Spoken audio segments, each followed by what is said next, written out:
se me viene una historia a la mente. Porque, muchas veces me ha sucedido esto, se me vienen historias a la cabeza. Y con esas historias que viví, empiezo a construir lo que voy a decidir y lo que voy a hacer. Entonces empecé a pensar, una historia que me sucedió a los 7 años. Yo conocí a mi papá a los 7 años. Papá llega y me invita a jugar béisbol. Pasé todo el día jugando béisbol con él. Y en la noche, cuando me entrega en casa de mi mamá, me dice: hijo, te voy a dar un consejo. Creo que es el único que me dio en toda la vida. Pero se me quedó grabado. O sea, sí me acuerdo muy bien. Me dijo: con el perdón de todos, cuando salgas a la calle, porque afuera la vida es dura, cuando salgas a la calle, dejas el corazón en la casa y sales con los huevos en la mano. Y a mis 7 años yo dije: pues, esto está muy feo, ¿no? Y además es bien incómodo. Después pensé: ya sé por qué los hombres siempre traen las manos en las bolsas. Entonces, no, se me hacía un comentario misógino, pues, se me hacía mala onda. Yo decía: qué machista mi papá, ¿no? Pasaron muchos años para que yo pudiera entender de qué se trataba. Yo creo que hasta la vida adulta, hace como 2-3 semanas, pude entender de qué se trató eso. Y creo que mi papá fue claro y contundente y me aportó algo muy grande en mi vida, ¿sale? O al menos así me lo cuento hoy. Tal vez es producto de que hoy estoy aquí. En ese momento, cuando viene esta imagen a la mente de esta historia, yo dije: ya sé de qué voy a hablar de historias. Y de cómo las historias han configurado mi vida, ¿no? Y cómo interpretar mis propias historias configuraron mi vida. Entonces empecé a pensar en historias que yo quería contar. Y dije: ¿cómo les cuento algo que valga la pena? Que cuando ellos salgan de aquí y lleguen a sus casas, abran la puerta. En cuanto entren, se conecten con lo que vivieron en TEDx. Dije: necesito contar algo que sea lo suficientemente significativo. Entonces, entre todo, empecé a pensar en una historia. Y yo dije: ya sé, voy a contar. No sé si para ustedes lo vaya a hacer, para mí lo fue. Cuando me casé. Yo le pregunté a mi esposa una semana después de casados lo que debía haberle preguntado al menos una semana antes. Le pregunté: oye, mi amor, neta, ¿sí sabes cocinar? Y ella con toda desfachatez me contestó: no, güey, ¿tú?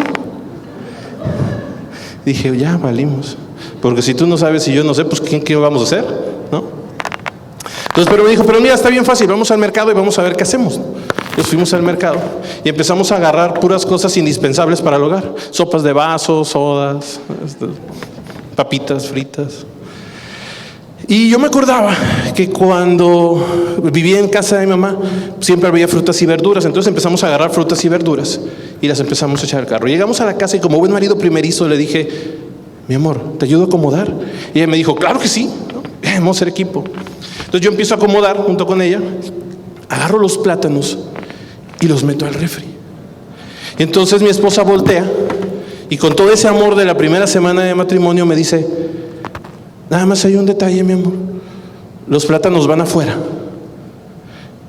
Y yo, como era inocente, ¿no?, le contesté, ¿no? Y le digo: no, mi amor, los plátanos van adentro.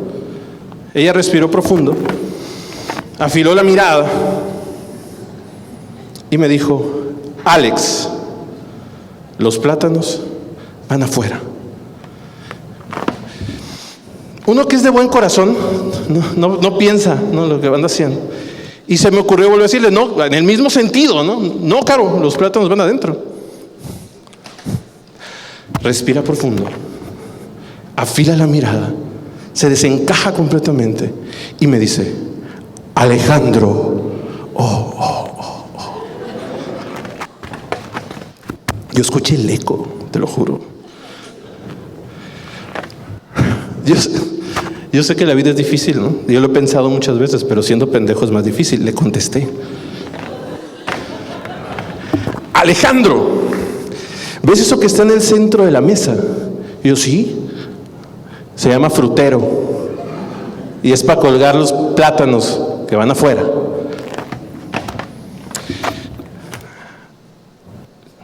Abro el refri. Carolina, ¿Ves ese cajón que dice frutas y verduras? ¿Dónde van los plátanos? ¿Adentro o afuera? Creo que no importa. Yo soy de la ciudad de Hermosillo. Y a mí me enseñaron que los plátanos iban adentro del refri. Ella es de Ensenada. A ella le enseñaron que van afuera. Y yo creo que esta historia a mí me sirvió mucho, ¿no? A la fecha me sigue sirviendo. Tal vez me sirvió para estar aquí hoy.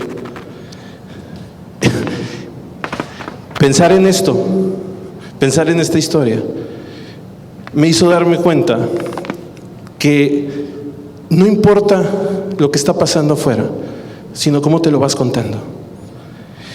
En el 2012 nace mi hija.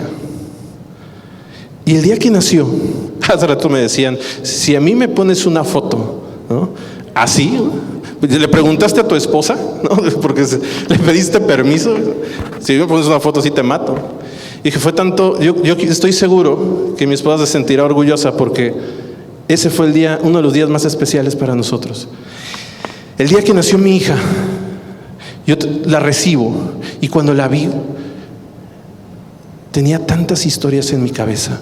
Había escuchado cosas como es que es bien difícil ser papá, va a estar bien cabrón.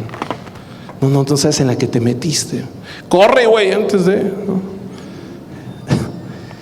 Y yo por años había pensado que para que alguien te quisiera, güey, tenías que hacer mucho. Entonces yo me había convertido en un cuate que era muy bueno, buenísimo. Yo a todo el mundo le decía que sí, porque yo pensaba que de esa manera la gente me podía querer. Pero ese día que agarro a mi hija, abre poquito sus ojos, me voltea a ver y no sé si se dan cuenta en esa imagen, me agarra el dedo y en ese momento empecé a sentir algo tan indescriptible. No les puedo contar. Lo único que supe es que no tenía que hacer nada para recibir un chingo de amor. Y eso me movió tanto. Cambió completamente el paradigma de lo que es el amor en la vida para mí. En el 2015, mi esposa y yo estábamos convencidos de que queríamos un segundo hijo. Así que empezamos a hacer la tarea machín todos los días. Bueno, ahorita les cuento cuál tarea. Y empezamos a hacer la tarea porque queríamos un segundo hijo. Así que nos enteramos en septiembre del 2015 que íbamos a ser papás por segunda vez. Y estábamos convencidos que eso era lo que queríamos. Amábamos esa idea. Un lunes nos dan la noticia que estamos embarazados. El miércoles damos la noticia. Y el viernes yo estaba en mi consultorio y me marca mi esposa y me dice: Alex, estoy teniendo un sangrado. Agarro el carro en chinga, rápido, paso por ella, llego a una clínica, para eso íbamos hablando por teléfono en la clínica, nos estaban esperando. Llegamos, se acuesta, la revisan y la doctora voltea y me dice: mira, es muy fácil, estás teniendo un aborto. Entonces, lo que va a proceder es lo siguiente: pasas ahorita a la caja, pagas 20,000 pesos porque vamos a hacer un legrado y pues no sabemos cómo va a proceder ahorita bien esto, pero tú ve y paga, ¿no? y prepárense porque esto es urgente. Yo le dije: doctora, ¿me permite unos minutos con mi esposa? Sí, claro. Se sale. Y en ese momento tomo la mano de mi esposa. Y con una mano tomaba la mano de mi esposa y con otra me agarraba los huevos. Literal. Porque tenía un chingo de miedo. Y le dije, estaba temblando. Yo nunca me había enfrentado a algo tan difícil. Para mí yo creo que es de las experiencias más duras y más difíciles que me he enfrentado. Y le digo: mi amor, a mí también me está doliendo, pero vamos a hacer lo que tú quieras. Y me dijo: me quiero ir. Y vámonos. Ya me ahorré 15,000 pesos. Nos vamos. Nos subimos al carro. Llegamos a otra clínica. Y efectivamente estábamos teniendo un aborto. Sin embargo, la historia fue muy diferente. Nos explican que era un embriónico, algo así, ¿no? Nos explican que pues tuvimos la mala suerte estadísticamente de caer en eso. Y tal vez fue muy duro para nosotros. 3 meses después me dice mi esposa en diciembre: mi amor, quiero darte las gracias porque si tú no me hubieras tomado la mano y me hubieras dicho que te estaba doliendo, yo creo que me hubiera sentido muy sola. Así que gracias.